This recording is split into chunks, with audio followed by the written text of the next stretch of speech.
This is By Your Side, the podcast that cuts through the noise of new parenthood. No cliches, no guilt trips, just the real story. Practical tools and insights that actually help. I'm Katie, and I'm here to make sure you don't do this alone. Before we dive in, just a quick moment to say, if this episode speaks to you, please hit follow, leave a review, or send it to someone you know who's in the thick of it too. That's how we reach more new parents who need a little reminder that they're not doing it wrong. It's just hard. And don't forget, the conversation continues in the podcast lounge on the By Your Side app. That's where you can share your thoughts, ask questions, and help shape what we talk about next. All right, let's get into it. Oh, I'm so excited. I'm always excited. But on this podcast episode, I have the lovely Kieran Anders coming to join me to talk about, I think, probably a no-holds-barred dad's viewpoint of it being an expectant parent and becoming a parent, and just really understanding what's going on. Because I think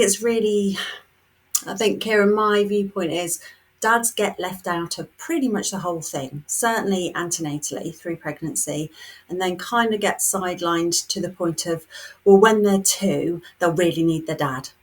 But I'd love to kind of unpick that and just understand your perspective on things. Yeah, there's a whole lot of different angles to look at it from. And often we jump straight to the dads are left out of services. And actually, yeah, they are. Dads are isolated in maternity care because maternity care is essentially supporting women to have babies safely.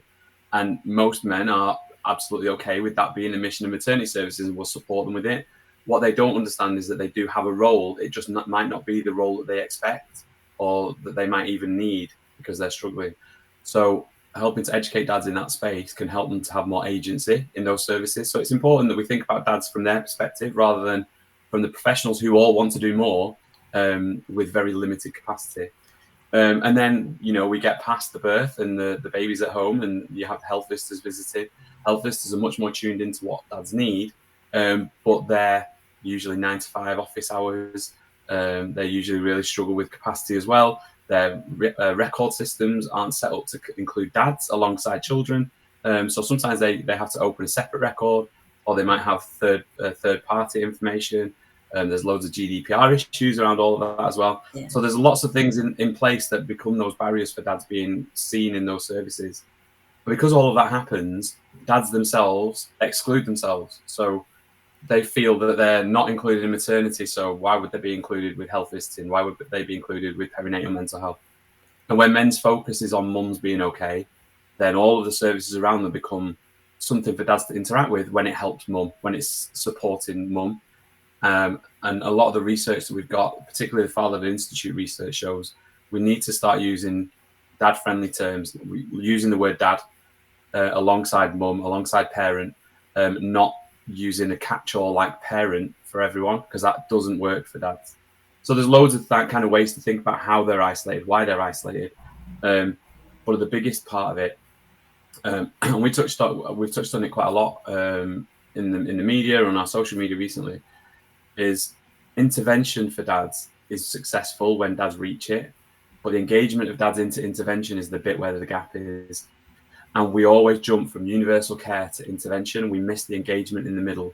The education, the information, the resource is where dads are, where they're ready to ask questions, where they're ready to find out more. That's the part where we really need to put some capacity in. We need to have the funding there. We also need to be quite innovative as to how we reach dads, because they're often not available after they've gone back to work. They're often not searching for dad-related or parent-related topics on social media. So we need to tap into where they are, when they need that kind of interaction, when all of that is best. For us at Dad Matters, we see them antenatally mainly in scan clinics, mother and baby units, NICUs, post-labour wards, children's centres, birth registrations. Dads are there. They're there all the time. There's lots of them. Yet we don't utilise that space to educate them, to inform them, to engage with them. And to help them understand what their role is, because very often they're taking the lead from mum, and that's not always the best way to do it. Yeah. Oh, you've unpacked so much there, and I kind of, yeah, I want to dive in a little bit more with some of that. I think I love the word that you used, which was agency, Mm. and I think it's a really powerful word, isn't it? And it's that almost giving somebody the power. Yeah, when you were talking about it, it was about almost dads are being seen as their role is to make sure that mum's okay. Mm. Now we know that having a new baby is tough, and you're not going. And okay is a sliding scale for everybody on any given day, in any given hour. And especially those times you were saying normal services aren't around. So, kind of, the middle of the night, a mum's struggling. But yeah, if dad's supposed to be the one to make sure she's okay, that can become, I'm sure, really personal, or Mm. feel that I can almost feel palpable kind of mental health, or the emotional drain that has of, if mum's not okay, I'm not doing my job as a dad. Would that be a fair assessment, would you say, or am I Yeah, I think to in my start with, yeah, I think that's fair. A lot of dads do. Um, they assess their own worth as a parent as to how well they're doing in supporting their family. So mums are the focus to start with, because it's quite abstract to think about having a baby when there's a pregnancy. But once the baby comes, then it's both, and they both need different things. And the baby's care is often tied into how well mum is.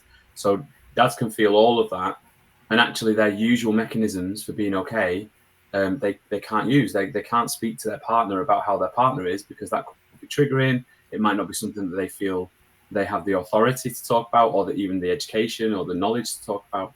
Um, but I think that one of the points, so the way we talk about agency is, it is kind of an empowerment, but it's an internal empowerment. It's the way that dads feel about their role, not about how society tells them their role is. So we often talk about dads and their role as society, as professionals.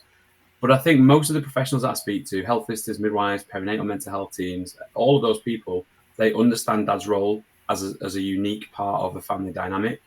They know that dads have a specific parenting role. They know all of this, but dads themselves don't. And helping dads to understand is probably the key. And the agency that dads have comes from engagement and empowerment from other people, particularly their partner and the services around the family.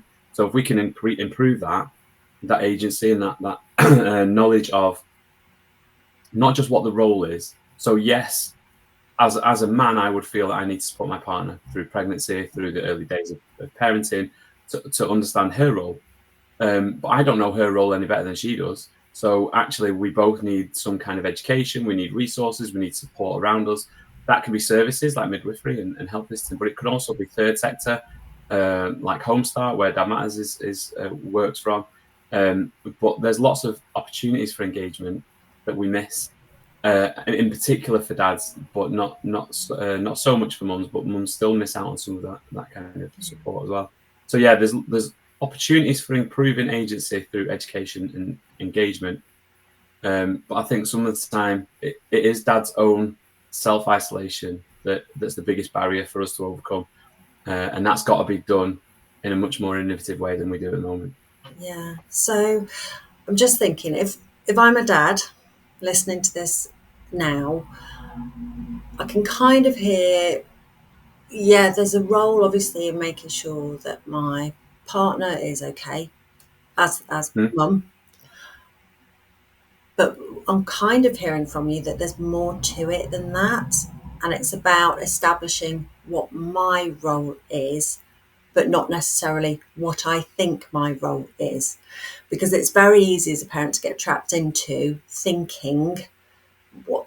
So, what advice would you give me as a new dad? Yeah, What is my role then, Kieran? I think we probably should have started the podcast with this sentence.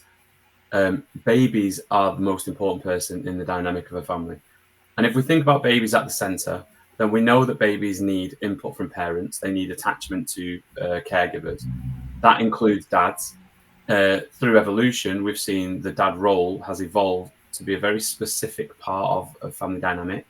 And babies need all of the things that both of their parents or all of their parents bring. We know that brain plasticity means that single parents, single sex parents, and couples can all provide everything that baby needs.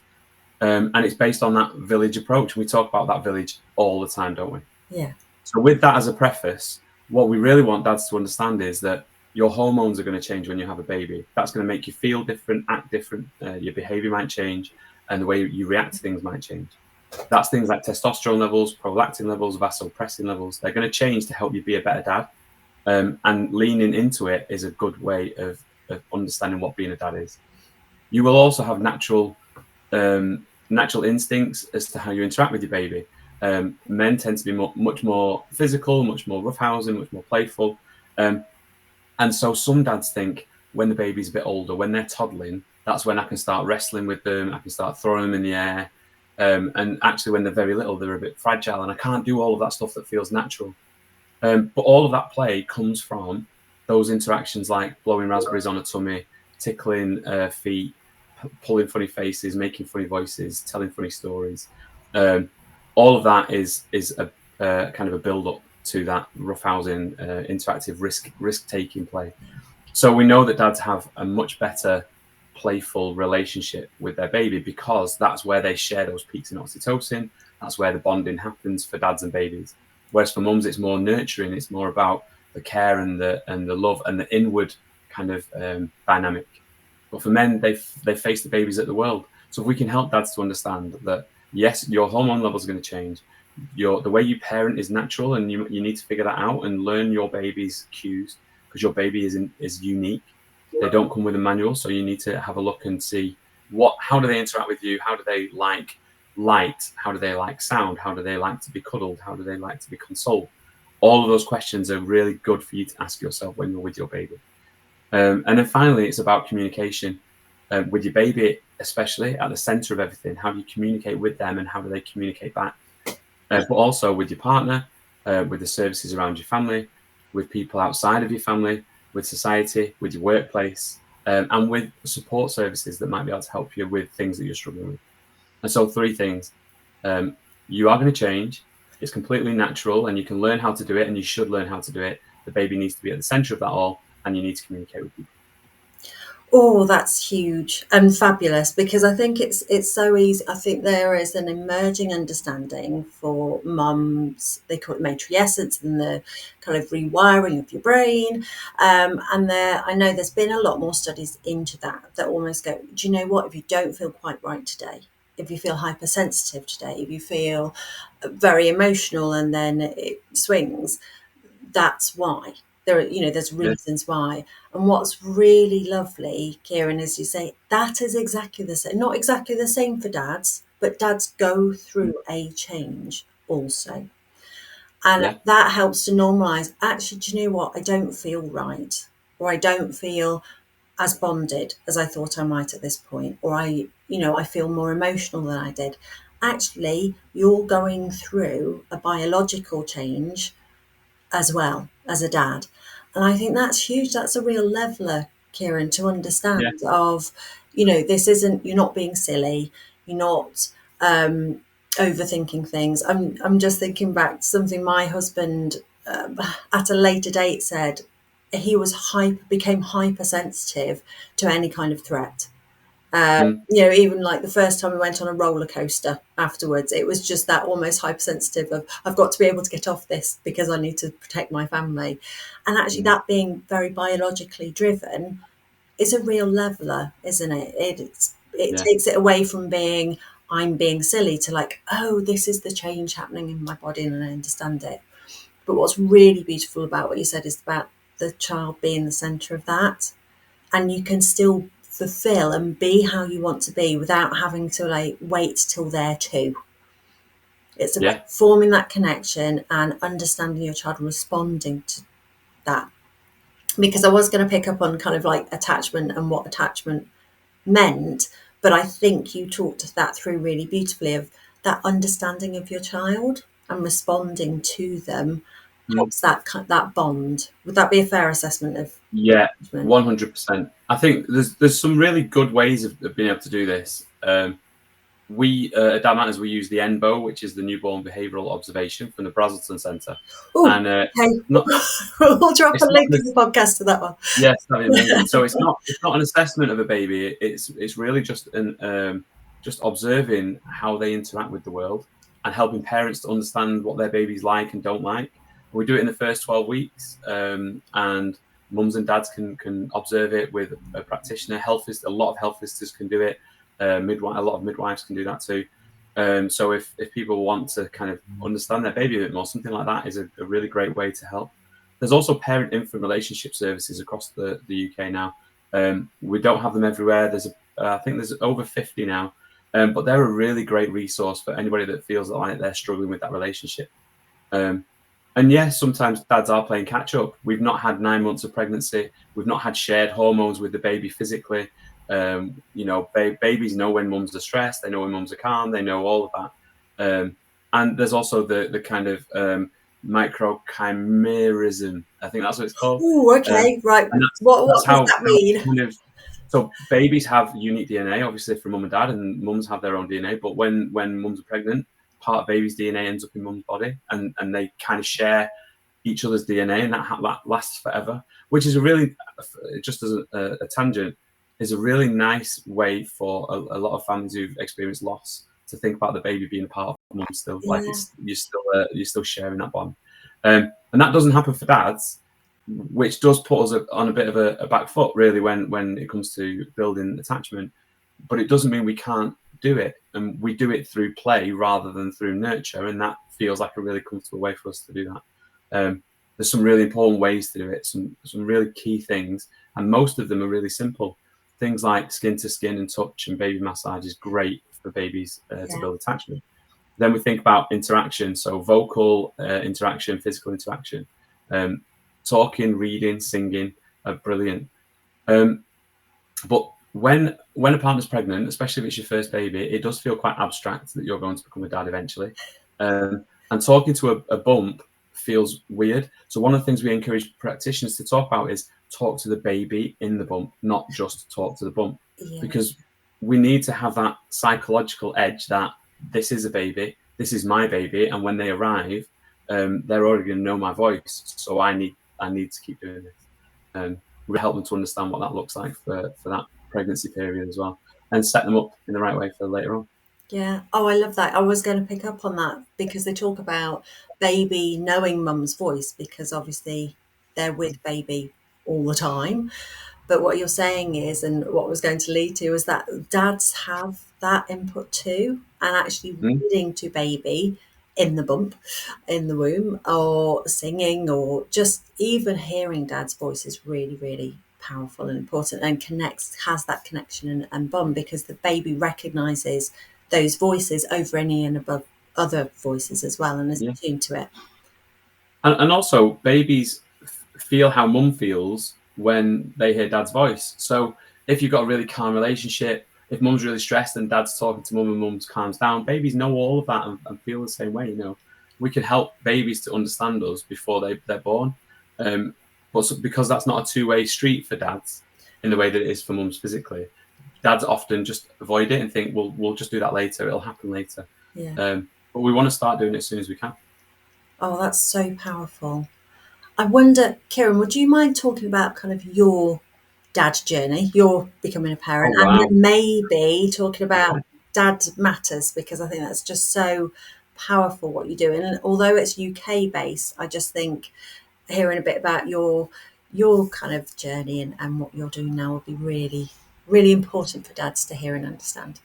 Yes, absolutely. So I have a lot of different types of dad experiences. I've experienced loss. We lost a daughter through Group B strep when I was 19, so relatively young. And we had another baby about 12 months later. And that birth, the second birth was quite traumatic because of the first, because of our daughter Emma that we lost. So I found it traumatic, while my partner didn't necessarily. My assumption was that she didn't. And we didn't really talk enough about it when we were in our teens and early 20s. We had another daughter that affected our relationship. It broke down for a number of years. Yeah. I was I used a lot of avoidant behaviours to just not think about what I was going through. I was really struggling when I wasn't with my daughter, but when I was with my daughter, everything felt great. That was the only thing that I needed to be doing. I got some really good support from my dad and my uncle Andy, who were very direct in what they said to me. There was no kind of tiptoeing around the subject. They were direct in, how are you doing? How do you feel about this? What's going on with this? What actions are you taking? How's your behaviours? Really direct. And then saying the things that I needed to hear, not just waiting. And sometimes families do get, there's a lot of reliance on families to come up with the ideas themselves. But men are very solution focused. And while I might not listen to all of the solutions that they came up with, just them giving me ideas of the things that might help gave me ideas of what I could do better. So then a few years later, we had another daughter who is now 19. So this is a long time ago. And that was much better. I felt much more agency. And I like to use that word with my third daughter, with Erin, because at that point, I was 27, 28, and I had the opportunity to speak to the midwives in a way that I hadn't done before. I would ask questions about the process. I would ask questions about Group B strep. I would ask questions about the birth and what would happen after. I always attended antenatal classes. In fact, I'm still friends with one of the ladies that was on our antenatal class the very first time, so 25 years ago. Wow. And she said I was the only man that attended. And I sat there like a rabbit in the headlights for all of it. But I still asked the questions. And actually, by the time we were having our third daughter, it felt much more natural for me to ask questions and be curious about what was happening. And I felt much more able to be the dad that I naturally, instinctively felt I could be. So that was amazing. So then I was a foster carer for a number of years to a teenage boy, which was fantastic. Really, really good experience. It felt very important for me to do. I had the opportunity as a single foster carer to care for somebody and also have my full-time job and have my own kids, and it worked really well. Recently, I've just, not too recently, but in the last couple of years, become a stepdad to a number of children. So we've got them coming out of our ears. Busy household. Yeah, it can be quite busy. So now I'm stepdad to a 2.5-year-old who is an absolute little ball of energy, and I wouldn't fabulous. And yeah, everything feels a bit more like I have a lot more support around me, as well as I have the opportunity to be more involved when I choose, which is great. Which leads us on to Dad Matters, because it's really entrenched in how I felt as a new dad. And when I was younger, I used to work for Sure Start, kind of managing local programs and commissioning services, and I loved it, and I loved the interaction with families. And when the managers came to me and said, "We've not seen enough dads, we need more dads," I'd put on a Dad's Stay and Play on a Saturday morning. We'd have breakfast on, and I wouldn't even tell any dads. I'd just tell all the mums that came through the centre that week that it was on. And we'd get 30 dads in that room on a Saturday morning with their kids. We'd do messy play or sports play. And for my managers, that was a success. That was really successful. Yeah. And for me at the time, it felt really good because there was 30 dads in a room. Nobody was getting dads. 30 dads is amazing. But I knew that those dads were okay. Like, they were there because they were okay. They didn't have the issues that I'd had around kind of feeling like the birth was traumatic or struggling with loss. They didn't have any of that. They were in stable relationships. They had decent jobs. They were usually over the age of 25. So when the opportunity to work for Homestart came up in 2017 to kind of innovate a dad's project, I was really keen that it didn't just replicate a dad's group, because there's some really great dad's groups out there. We don't need to do more of that. They're always really, really useful. They're really helpful for the dads that attend. But actually, there's dads out there that have got PTSD, they've got postnatal depression, they've got a partner with postpartum psychosis, dads that are under 25, dads with autism, dads from ethnic minorities. These dads do not go to those types of groups usually. And so we need to reach them because they're struggling with something. And for Dad Matters, that was always going to be about the relationship with the baby at the centre. To support that relationship, we also need to make sure that their mental health's okay. So that's the second part of what Dad Matters does. And then the third part is to do both of those things. Dads need to know how to access services. So we do attachment and bonding with babies, mental health for dad and mum, and accessing services. And we do it through a number of ways. Reaching dads is the key bit. So we go to those antenatal spaces where there's lots of dads. You can spend an hour in an antenatal clinic and see 30 dads in an hour and have a conversation with them. You can give them information, you give them resources, you can help them to have the ambition to be the dad that they want to be and know what that looks like for them. In a 5-minute conversation, that's a really, really powerful tool. Then we also do training for professionals. So we deliver training, but we also do lunch and learns, we do team meetings, presentations, we provide resources, we do conferences and events, because professionals are the ones that are going to see the dads the most. However many dads we invite to come to us, health visitors and midwives are still going to see more than we ever will. Yeah. And so they need to know how powerful just a sentence from them, like, "Hey dad, this might have been traumatic for you. Here's some information like that matters that might help." Or a conversation about, "Come and see the baby, come and do this to the baby, come and watch when the baby does this." All of those really, really quick conversations they can have with the dad and help the dad to do better and be better. And so we need to make sure that they understand that. And also referral mechanisms into dad matters are more successful when professionals are doing it. And we get more information about the family dynamic, about what we need to do and how we need to interact with other services.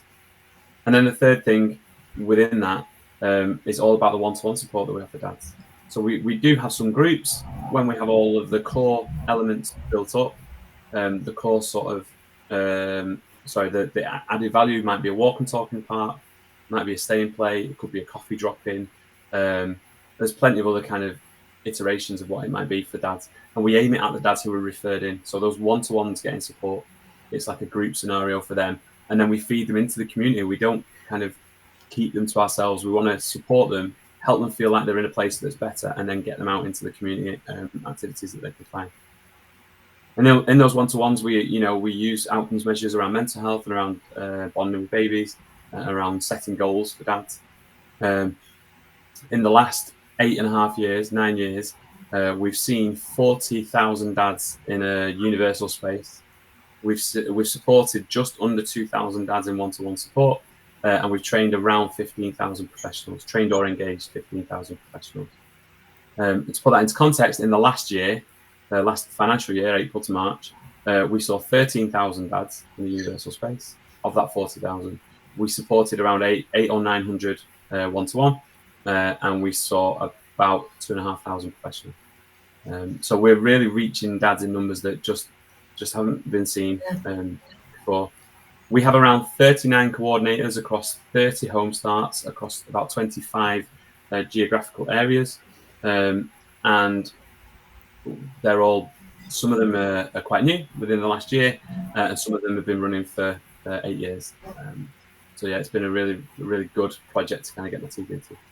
Oh, and I can really understand why. I mean, firstly, though, I want to say thank you for sharing your story, because that's just an incredibly moving story, and I hope that others who hear it can hear and understand not only the passion for what you've done, but about the importance. And I think you said earlier about that village and having those people around you, and knowing if you've got a family member who you can say, to talk about how you're feeling, and be open, and finding that village around you, whether that is, and I love the way that you talk about Dads Matter, you're building that village, whether that's through the professionals or hand-holding dads, making sure that they can access what they need to in their communities too.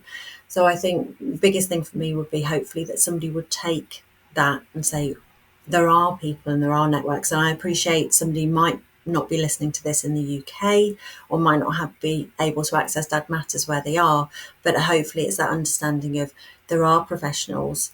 Reach out, talk to your professionals, talk to family members you feel comfortable talking to, and build your community around you, build your village around you, because you need it too. Yeah, and I think all of that's really important. But I'll hark back to this quite often. The village isn't around the parent; it's around the baby. Yeah. Okay. And so a dad is a part of the village. They're not trying to get more people in. They're part of that more people around the baby at the centre. And when we do that, dads and mums and all parents and all grandparents and everybody supporting the family are all important. Yeah. They all have slightly different roles. And actually, what we need to do for dads is they need to understand their unique role for the baby, and then also the unique role of the people around them to support the baby through them. And that becomes an ambition then. That's a motivating factor for dads. Because if it's just to support them when they're supposed to be supporting somebody else, then they're likely to avoid that support. Yeah. If it's like you need help with your mental health, they'll go, actually, I need to put my partner in my mental health, so I need to avoid thinking about what I'm going through. But actually, your baby needs you to support your mental health. They'll go, actually, yeah, probably I do I'll need to do get it. someone. I know. Yeah. So yeah, it's thinking semantics. It really is No, it semantics, but makes actually, a lot. That is, yeah, changes everything because yeah, it's, yeah, it's the whole reframe, not even reframe, it's what's the most important thing, which is the baby.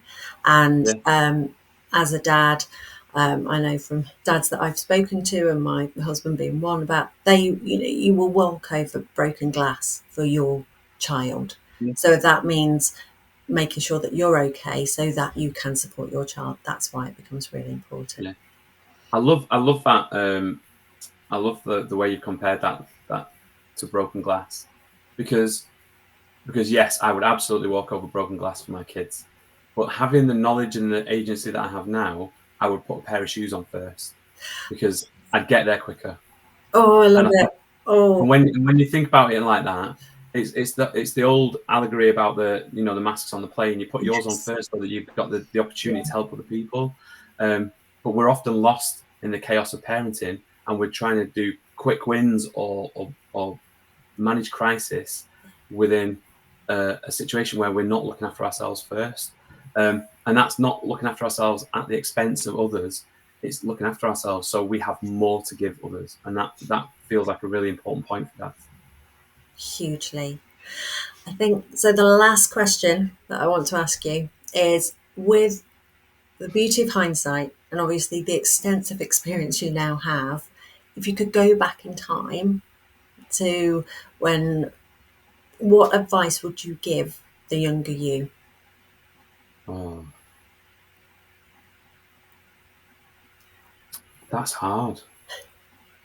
That's really hard because, well, I can probably tell you what advice I would give, but I would also say that I probably wouldn't have taken it, and that makes me sad that I wouldn't have listened to myself or other people.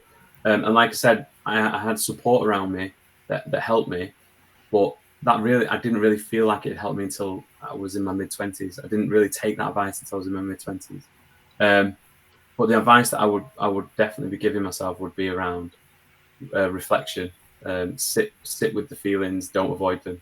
That's got to be the first thing that I should have done, because if I was sitting with them, I wouldn't have been avoiding them by going out drinking, avoiding being at home, avoiding my partner, avoiding my family.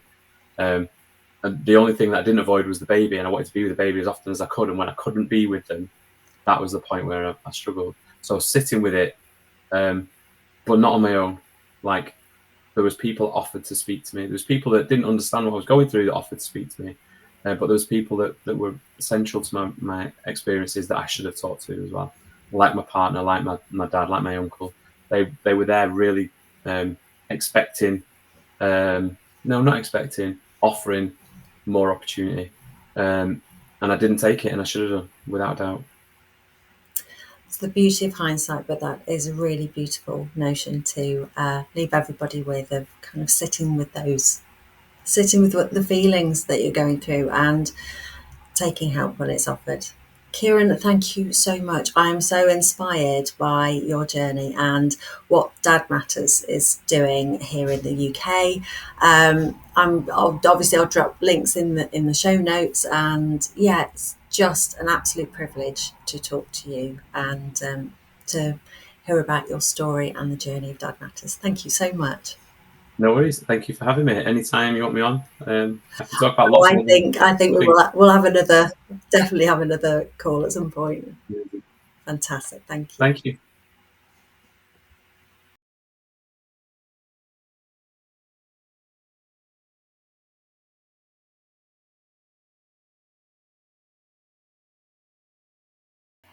If this episode gave you something to think about, made you feel a little more human, or helped you feel a little less alone, it would mean so much if you could like, subscribe, or leave a quick review.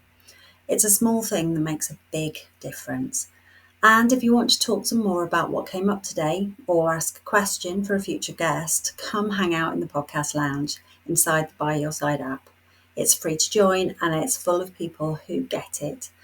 Until next time, you've got this and we've got you right here by your side. Just a quick note before we finish. What you hear on this podcast is here to support you, not to replace professional advice. Everyone's situation is different, so if you're worried about your own well-being or your baby's, please speak to a qualified healthcare provider. You deserve support that's tailored to you.